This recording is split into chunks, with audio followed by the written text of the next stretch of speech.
Praise the lord. మన ప్రభువును ప్రియరక్షకుడైన యేసుక్రీస్తు నామములో మీ అందరికీ శుభాభివందనాలు తెలియజేస్తున్నాను. ప్రతిదినము ప్రాముఖ్యంగా ఈ క్రిస్మస్ దినాల్లో యేసుక్రీస్తు ప్రభువారి యొక్క ఉనికిని, ఆయన యొక్క నిక్షిప్తతను పాత నిబంధన గ్రంథంలో పుస్తకం వెంబడి పుస్తకం నేర్చుకుంటున్నాం కదండీ! ఈ దినము సంఖ్యాకాండంలో నుంచి యేసుక్రీస్తు ప్రభువారు ఏ విధంగా ఆయన వాక్యంలో సాదృశ్యంగా ఉన్నారో, అలంకారికంగా ఏ విషయాలు చెప్పబడి ఉన్నాయో, ప్రవచనాలు ఏ విధంగా ఉన్నాయో మనందరం కూడా తెలుసుకుందాం. ఈ వీడియో మీకు దీవెనకరంగా ఉండాలి అనంటే ముగింపు వరకు చూడండి. మీరు ఈ వీడియోలో తెలియని విషయాలు మీరు తెలుసుకున్నట్లయితే మీరు ఇతరులకు ఈ విషయాన్ని తెలియజేసినప్పుడు వారు కూడా సర్వసత్యాన్ని తెలుసుకుంటారు కనుక దేవుని యొక్క సువార్త పరిచర్యలో మీరును కూడా పరోక్షంగా పాలిభాగస్తులైన వారుగా ఉంటారు. ప్రాముఖ్యంగా సంఖ్యాకాండంలో ఎక్కువగా ఏ గోత్రాల ప్రజలు ఎవరెవరు ఉన్నారు, వారి సంఖ్య ఎంత అనే విషయాలన్నీ కూడా రాయబడి ఉన్న కారణాన్ని బట్టి దీనికి సంఖ్యాకాండము అనే నామకరణాన్ని చేసినట్లుగా మనము గమనిస్తున్నాం. మొదటి 5 పుస్తకాలు ఎవరు రచించారు అనంటే మోషే రచించారు. దినవృత్తాంతాల గ్రంథం ఆఖరి అధ్యాయం మినహా.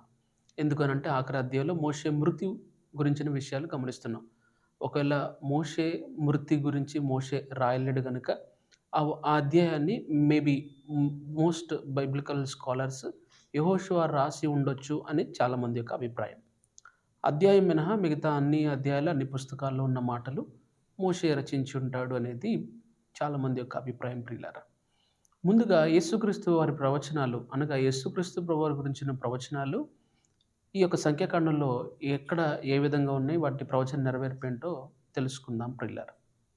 మొట్టమొదటిగా మనకందరికీ తెలిసిన ఫెమిలియర్ చాలా ప్రాముఖ్యమైన లేదా చాలా సువిశేషమైన వచనం ఏంటి అనంటే సంఖ్యాకాండము 24వ అధ్యాయము 17వ వచనంలో యాకోబులో నక్షత్రం ఉదయించును అనే మాట మనకందరికీ బాగా తెలిసిన వాక్యం.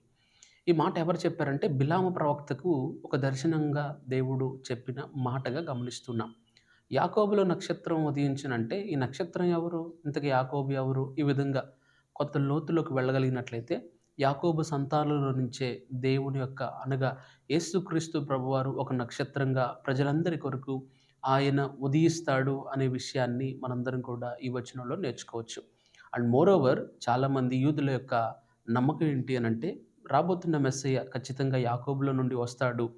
ఈ విధంగా యూదా బెత్లెహేమా నీవు ఎంత మాత్రము కూడా అల్పమైన దానవు కాదు అంటూ దీని కంటిన్యూషన్ని మనం గమనిస్తున్నాం. అంటే యాకోబు యొక్క తదనంతరంలో లేదా యాకోబు యొక్క తరంలో ఈ యొక్క యాకోబులో నక్షత్రం ఉదయించుననే మాటకు కంటిన్యూషన్గా యూదా బెత్లెహేము గురించి మనం గమనిస్తున్నాం. అయితే ప్రాముఖ్యంగా సంఖ్యాకాండం 24వ అధ్యాయం 17వ వచనంలో యేసుక్రీస్తు ప్రభువారి గురించిన ప్రవచన వాక్యాన్ని మనం వింటూ ఉన్నాం. యాకోబులో నక్షత్రం ఉదయించును. సో ఈ ప్రవచన నెరవేర్పు ఎక్కడ ఉంది అనంటే మత్తయి సువార్త 2వ అధ్యాయం 2వ వచనంలో తూర్పు దేశపు జ్ఞానులందరూ కూడా బయలుదేరి వారు యేసుక్రీస్తు ప్రభువారిని చూడడానికి బయలుదేరినప్పుడు వారు కూడా ఏమంటారంటే మేము తూర్పు దేశమున ఒక నక్షత్రమును వెంబడించి రాజులకు రాజైన వాడు పుట్టినవాడు మేము పూజింపవచ్చాము అని చెప్పేసి అక్కడ 2వ వచనంలో గమనిస్తూ ఉంటున్నాం ప్రియులారా. సో ప్రవచనం ఎక్కడ చెప్పబడింది అనంటే 24వ అధ్యాయం 17వ వచనం సంఖ్యాకాండము. ప్రవచన నెరవేర్పు ఎక్కడ అంటే మత్తయి సువార్త 2వ అధ్యాయం 2వ వచనంలో గమనిస్తూ ఉంటున్నాం. ఇది మొదటి ప్రవచనము. రెండవ ప్రవచనం ఏంటి అనంటే సంఖ్యాకాండం 24వ అధ్యాయం 7వ వచనంలో యేసుక్రీస్తు ప్రభువారి గురించిన మరొక ప్రవచనాన్ని మనం గమనిస్తున్నాం. అదేంటి అనంటే నీ బొక్కలలో నుండి నీరు కారును అనే మాటను గమనిస్తున్నాం. సో ఇక్కడ బొక్క అనగా ఏమిటి అని అంటే అర్థం బోన్, ఎముకలో నుండి లేదా ఆయన ప్రక్కలో నుండి నీళ్లు కారును అనే అర్థాన్ని కూడా మనం అర్థం చేసుకోవచ్చు. అండ్ మోరోవర్ అగైన్ ఈ మాటలు ఎవరు చెప్పారు అనంటే మరలా ఆ యొక్క నేపథ్యంలోనే బిలాము నేపథ్యంలోనే కూడా ఈ మాటను మనం గమనిస్తూ ఉంటున్నాం ప్రియులారా. సో ఈ ప్రవచన వాక్యం ఎక్కడ నెరవేర్చబడిందంటే సరిగ్గా యేసుక్రీస్తు ప్రభువారు ఆయన సిలువలో మరణించినప్పుడు అక్కడ దగ్గరలో ఉన్న సైనికుడు ఈయన మరణించాడు లేదో తెలుసుకోవడానికి ఆయన ప్రక్కలో బల్లెంతో పొడిచినప్పుడు ఆయన ప్రక్కలో రక్తము నీళ్లు కారినట్లుగా గమనిస్తున్నాం. సో ప్రవచనం ఎక్కడ చెప్పబడింది అనంటే 24:7 సంఖ్యాకాండము. నెరవేర్పు ఎక్కడ అనంటే లూకా సువార్త ఆఖరి అధ్యాయంలో మనం గమనిస్తున్నాం. దీనికి ఇంకొక కంటిన్యూషన్గా కూడా మనము ఆ బండ క్రీస్తే బండలోనిది త్రాగిరనే మాటను కూడా మనం ఆపాదించుకోవచ్చు అనే విషయాన్ని మనందరం కూడా గమనింపవలసిన వారం అయి ఉన్నాం. ఈ 2 ప్రవచనాలుగా ఉన్నట్లయితే, అయితే క్రీస్తు అలంకారికంగా చెప్పబడిన మాటలు ఏమిటి అని ఆలోచన చేస్తే, మొట్టమొదటిగా మోషే క్రీస్తుకు అలంకారికంగా ఉన్నాడు. సో, మోషే మనందరికీ తెలుసు. మోషే ఒక ప్రవక్తగా ఉన్నాడు. ద్వితీయోపదేశ కాండంలో గూడా దే మోషే ఏమంటున్నాడంటే, నాలాంటి ప్రవక్తను దేవుడు మీ కొరకు అనుగ్రహిస్తాడు అనే విషయాన్ని మనం గమనిస్తున్నాం. సో, ఈ వాక్య నెరవేర్పు ఎక్కడుందంటే, యోహాను సువార్త 1 అధ్యాయం 19 వచనంలో యోహాను భక్తుని గురించి వాళ్ళందరూ గూడా అడుగుతూ, "నీవు ఆ ప్రవక్తవా? నీవు ఆ ప్రవక్తవా?" అని చాలామంది బాప్తిస్మం ఇచ్చి యోహాన్ని అడిగారు. "నువ్వు అసలు ఎవరివి? నువ్వు ఏలియావా? లేదా నువ్వు ఆ ప్రవక్తవా?" అనే మాటను ఆ యొక్క వచనంలో గమనిస్తున్నాం. ఆ ప్రవక్తవా అంటే ఏ ప్రవక్త అంటే, మోషే చెప్పిన ప్రవక్త ఎవరైతే ఉన్నారో ద్వితీయోపదేశ కాండంలో ఆ ప్రవక్త అని అర్థం ప్రియులారా. సో, యేసుక్రీస్తు ప్రభువారు మోషే ఏ విధంగా ప్రవక్తగా ఉన్నాడో, అలంకారికంగా యేసుక్రీస్తు ప్రభువారు గూడా ప్రవక్తగా ఉన్నారనే విషయాన్ని మనందరం గూడా గమనించాలి. రెండవదిగా యేసుక్రీస్తు ప్రభువారు ఏ విధంగా అలంకారికంగా ఉన్నారు అని ఆలోచన చేస్తే, యెహోషువకు అలంకారికంగా ఉండినట్లుగా గమనిస్తున్నాం. సో, యెహోషువ ప్రజలను నడిపించే ఒక నాయకుడుగాను, మోషే తర్వాత ప్రజలను నడిపించే అధికారాన్ని లేదా నాయకత్వాన్ని వహించిన, బాధ్యత భరించిన వ్యక్తిగా గమనిస్తున్నాం. అండ్ రూట్ వర్డ్‌ని మనం ఆలోచన చేస్తే, యెహోషువ అనే యొక్క పదం హీబ్రూ పదం అయితే, దానికి సమాంతర గ్రీకు పదం ఏంటి అనంటే యెషువా. యెహోషువ, యేషువ, జీసస్ ఈ 3 కూడా ఒకే అర్థాన్నిచ్చే విభిన్న భాషలలో ఉన్న విభిన్నమైన పదాలు ప్రియులారా. సో, ఇవన్నీ కూడా ఒకే అర్థాన్ని ఇస్తూ ఉంటాయి. సో, వీటన్నిటికి అర్థం ఏమిటి అనంటే రక్షకుడు అని అర్థం. సో, యెహోషువ అంటే యెహోవాయే రక్షకుడు అని అర్థం. సో, యేసు అనే మాటకు అర్థం ఏంటంటే రక్షకుడు. సో, రెండవదిగా ఆయన రక్షకుడుగున్నాడు. ఒకటి ఆయన ప్రవక్త, రెండవది ఆయన రక్షకుడు. మూడవదిగా అహరోను యొక్క అలంకారికాన్ని కూడా మనం చూసినట్లయితే, అహరోను కూడా యేసుక్రీస్తు ప్రభువారికి అలంకారికంగా ఉండినట్లుగా గమనిస్తున్నాం. అహరోను ప్రధాన యాజకుడు. యేసుక్రీస్తు ప్రభువారు కూడా ప్రధాన యాజకుడు అనే విషయాన్ని మనం గతించిన దినాల్లో నేర్చుకొని ఉన్నాం.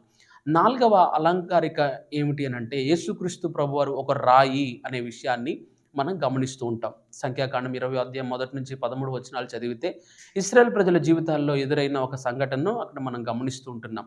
ఇశ్రాయేల్ ప్రజలకు దాహం అని వారు అడిగినప్పుడు, మోషే, అహరోన్లు వారు ఎంతగానో దేవుణ్ణి అడిగినప్పుడు, వారికి సూచన క్రియగా నేను ఒక అద్భుతాన్ని జరిగిస్తానని చెప్పి, దేవుడు వారికి ఒక సూచనను వారికి ఇచ్చి ఉన్నాడు. వారి ముందు ఉంచి ఉన్నాడు. అదేంటి అనంటే, నేను మీ అందరి దాహం తీర్చడానికి ఒక బండను మీకోసం నేను ఏర్పాటు చేస్తాను. మీరెళ్ళి ఆ బండతో మాట్లాడండి అంటే, మోషే కొంత కోపంతో బండను కొట్టినట్లుగా గమనిస్తూ ఉంటున్నాం ప్రియులారా. సో, బండ నుంచి నీళ్ళొస్తే ఇశ్రాయేల్ ప్రజలందరూ గూడా వారి దాహాన్ని తీర్చుకున్నారు. అంత మాత్రమే కాదు, వారి జంతువులు, వారి పశువులన్నీ గూడా దాహాన్ని తీర్చుకున్నట్లుగా మనం గమనిస్తున్నాం. సో, ఈ బండ ఎవరు అనంటే, కొరింథీయులకు రాసిన మొదటి పత్రిక 10వ అధ్యాయము 4వ వచనంలో, మన పితరులు వారు ఒకే బండ నుంచి వారు దాహాన్ని తీర్చుకున్నారు. ఆ బండ క్రీస్తే అనే విషయాన్ని అపోస్తలుడైన పౌలు చెప్తూ ఉన్నాడు. ఈరోజు చాలామంది ఆ బండ క్రీస్తే అంటే, రాయికి మొక్కేసి ఈ బండ క్రీస్తే అనే చెప్పే క్రైస్తవ మూర్ఖులు కూడా విశ్వాసంలో లేకపోలేదు ప్రియులారా. సో, కనిపించిన బండల్లా క్రీస్తు కాదు. కేవలం అలంకారికంగా ఆ బండ గురించి చెప్పబడింది. ఆ బండే యేసుక్రీస్తు ప్రభువారని, ఆ బండ మీదనే సంఘాన్ని కడతానని, సంఘానికి పునాది యేసుక్రీస్తు ప్రభువారని, సంఘాన్ని ఏర్పాటు చేయడంలో క్రీస్తు ప్రభుల వారి యొక్క ఆయన యొక్క శిలువ త్యాగము, శిలువ మరణము, శిలువ పునరుద్ధానము ఎంతగానో మరి మూలంగా ఉన్నట్లుగా, మూలకు తలరాయి అయినట్లుగా కూడా మనము గమనిస్తూ ఉంటున్నాం ప్రియులారా. సో, నిషేధింపబడిన రాయి, మూలకు తలరాయి, రాయి, బండ ఇవన్నీ కూడా ఒక విషయానికి నానా పదాలుగా గమనిస్తూ ఉంటున్నాం. అయితే సంఖ్యాకాండంలో చెప్పబడిన ఈ రాయి యేసుక్రీస్తు ప్రభువారిగా సాదృశ్యంగా ఉంది. ఆ రాయి ఏం చేసిందనంటే వారి యొక్క దాహాన్ని తీర్చింది. యేసుక్రీస్తు ప్రభువారు కూడా అనేకుల దాహాన్ని తీర్చగలిగిన ఒక గొప్ప దేవుడిగా ఉన్నాడు. యోహాను సువార్త 4వ అధ్యాయము 14వ వచనంలో సమరయ స్త్రీ యొక్క దాహాన్ని తీర్చిన దేవుడిగా మనం గమనిస్తున్నాం. ఈ దాహము కేవలం భూసంబంధమైన దాహం కాదు గానీ, ఆధ్యాత్మికంగా వాక్యం అనే దాహాన్ని తీర్చగలిగింది యేసుక్రీస్తు ప్రభువారే. నేనిచ్చు నీళ్లు త్రాగువాడు మరెన్నటికిని దప్పికొనడు అన్న విషయాన్ని మనందరం కూడా జ్ఞాపకం చేసుకోవాల్సిన వారమై ఉంటున్నాం ప్రియులారా. సో, వాక్యం వింటున్న ప్రియ దేవుని బిడ్డ, నీ దాహం తీర్చబడాలి అనంటే బండ అయిన క్రీస్తు దగ్గరకు వచ్చినప్పుడు ఆయన నీ ప్రతి దాహాన్ని తీరుస్తాడు. ఆయన నిన్ను సంతృప్తి పరుస్తాడు అనే విషయాన్ని మనందరం కూడా గమనింపబద్దులమై ఉన్నాం. ఆఖరి సాదృశ్యాన్ని గమనించగలిగినట్లయితే సంఖ్యాకాండం 21వ అధ్యాయం 4-9 వచనాల్లో దేవుడైన యెహోవా ఇశ్రాయేలు ప్రజలను నడిపించడానికి వారికి ప్రయాణంలో ఒక దేశాన్ని వారు దాటవలసిన సందర్భంలో వారు అరణ్యంలో గుండా వారు వెళుతూ ఉంటున్నప్పుడు వారికి తాపకరమైన సర్పములు వారి ముట్టినప్పుడు వారు అందరిలో కూడా ఒక్కొక్కరు చనిపోవడం ప్రారంభించారు.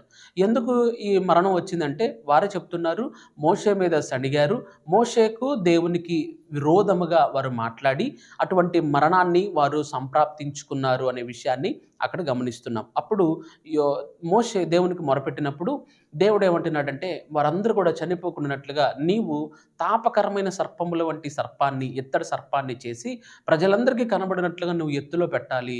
ఎవరైతే తాపకరమైన సర్పములను తాకినప్పుడు లేదా ముట్టినప్పుడు కాటు వేసినప్పుడు చనిపోతున్నారో వారందరూ కూడా ఇత్తడి సర్పాన్ని వారు నిదానించి చూసినప్పుడు వారందరూ కూడా మరలా తిరిగి బ్రతుకుతారు అనే విషయాన్ని అక్కడ గమనిస్తున్నాం.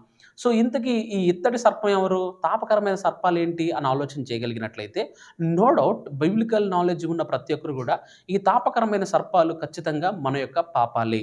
మనుషుని యొక్క పాపాల కొరకు లేదా మనుషుల యొక్క పాపాల వలన మరణాన్ని సంప్రాప్తిస్తూ ఉంటే యేసుక్రీస్తు ప్రభువారు ఇత్తడి సర్పం వలె, అనగా ఆయనలో ఎలాంటి పాపము లేని ఒక జీవితాన్ని ఆయన కలిగి ఉన్న విషయాన్ని బట్టి ఎవరైతే మరణకరమైన పాపాన్ని కలిగి మరణిస్తూ ఉన్నారో వారందరూ యేసుక్రీస్తు ప్రభువారిని నిదానించి చూడడం వల్ల, నిత్యజీవం పొందుకోవడం వల్ల వారు తిరిగి బ్రతుకుతారు అనే విషయాన్ని మరి యోహాను సువార్తలో కూడా మనం గమనిస్తూ ఉంటున్నాం ప్రియులారా. మోషే ఎలాగో అరణ్యములో ఇత్తడి సర్పమును ఎత్తెనో అనే మాటను గమనిస్తూ పత్రికల్లో, సువార్తల్లో కూడా మనము ఈ మాటను గమనిస్తూ ఉంటున్నాం. సో ఇక్కడ చెప్పబడిన ఈ ఇత్తడి సర్పము యేసుక్రీస్తు ప్రభువారు అనే విషయాన్ని మనందరం కూడా జ్ఞాపకం చేసుకోవాలి. 1 యాకోబులో నక్షత్రం ఉదయించునన్న లేఖనం ఉంది. రెండవదిగా వాని బొక్కల నుండి, వాని ఎముకల నుండి నీళ్లు కారును. మూడవదిగా ఆలోచన చేయగలిగినట్లయితే యేసుక్రీస్తు ప్రభువారు ఒక ప్రవక్త అని. నాలుగవదిగా యేసుక్రీస్తు ప్రభువారు రక్షకుడు అని, యెహోషువ యొక్క అర్థాన్ని గురించి, అహరోను నుంచి ప్రధాన యాజకుడని, ఆయన అరణ్యములో లేదా ఒక రాయి వలె ఉన్నాడు, దాహాన్ని తీర్చువాడు, అంత మాత్రమే కాదు ఇత్తడి సర్పము. ఈ 6 విషయాలు యేసుక్రీస్తు ప్రభువారికి ఈ యొక్క సంఖ్యాకాండంలో చెప్పబడినట్లుగా గమనిస్తూ ఉంటున్నాం ప్రియులారా. నా ప్రియ మాటలు వింటున్న ప్రియ దేవుని బిడ్డలారా, నీవు ఎంతవరకు దేవుణ్ణి అంగీకరిస్తూ ఉన్నావు? నీవు కూడా నీ జీవితంలో ఇత్తడి సర్పము వంటి యేసుక్రీస్తుని నమ్మి నిత్య జీవాన్ని పొందుకున్నావా? ఇంకా నీ దాహం తీర్చబడాలి అనంటే అక్కడ ఇక్కడకు వెళ్ళకు. దేవుని వాక్యమని బండ ఎద్దుకు వచ్చినట్లయితే ఆయన నీ ప్రతి దాహాన్ని తీర్చగలడు.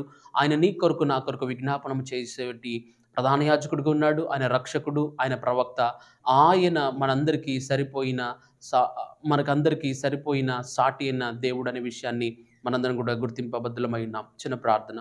పరిశుద్ధాత్మ దేవ నీకు వందనాలు. మా ప్రియులందరినీ మాటలు వింటూ ఉన్నారు, వారి జీవితాలు అద్భుతాలు జరిగించమని అడుగుతున్నాను తండ్రి. యాకోబులో నక్షత్రం ఉదయించిన లేఖనాన్ని పట్టుకొని తూర్పు దిశపు జ్ఞానులు నిన్ను వెతికి ప్రభా, ఆ నక్షత్రంలో నుంచే రాబోతున్న యూదులకు రాజుగా ఉద్భవించిన వాడు వస్తాడు అని లేఖనాలను బట్టి వారు పరిశీలించి తెలుసుకుని నీ యొద్దకు వచ్చిన విధానాన్ని బట్టి వందనాలు తండ్రి. అయ్యా, నీవు ప్రభ మా కొరకు, మా పాపాల కొరకు సిలువలో బలియాగమై ఆయా ప్రభదేవనైనా నీ యొక్క ప్రక్కల నుంచి నీళ్లు వచ్చినట్లుగా ప్రవచనము నెరవేర్పును మేము గమనిస్తున్నాం. ఇంకా ఎవరైతే అజ్ఞాన అంధకారంలో ఉండి నిన్ను కేవలం ప్రవక్తగానే మాత్రమే ట్రీట్ చేస్తూ దేవుడుగాను, రక్షకుడుగాను, ప్రధాన యాజకుడుగాను గుర్తించక నీవు మరణాన్ని తిరిగి లేచావని, తాపకరమైన సర్పములు మరణం కూడా నిన్ను ఏది చేయజాలదని, మరణాన్ని మృంగివేసి మనుషులకు నిత్య జీవాన్ని అనుగ్రహించడానికే ఈ లోకానికి వచ్చిన జీవ ప్రదాతమని ప్రజలు గుర్తించి అంగీకరించి అనుసరించగలిగిన జీవితము వినుచున్న మా ప్రియులకు దయచేయమని యేసు క్రీస్తు నామమున అడిగి పెట్టుకుంటున్నాను తండ్రి. ఆమెన్. ఈ వీడియో మీకు దీవెనకరంగా ఉన్నట్లయితే మీ మిత్రులకు తెలియచేయండి. దేవుడు మిమ్మల్ని దీవించును గాక. ఆమెన్.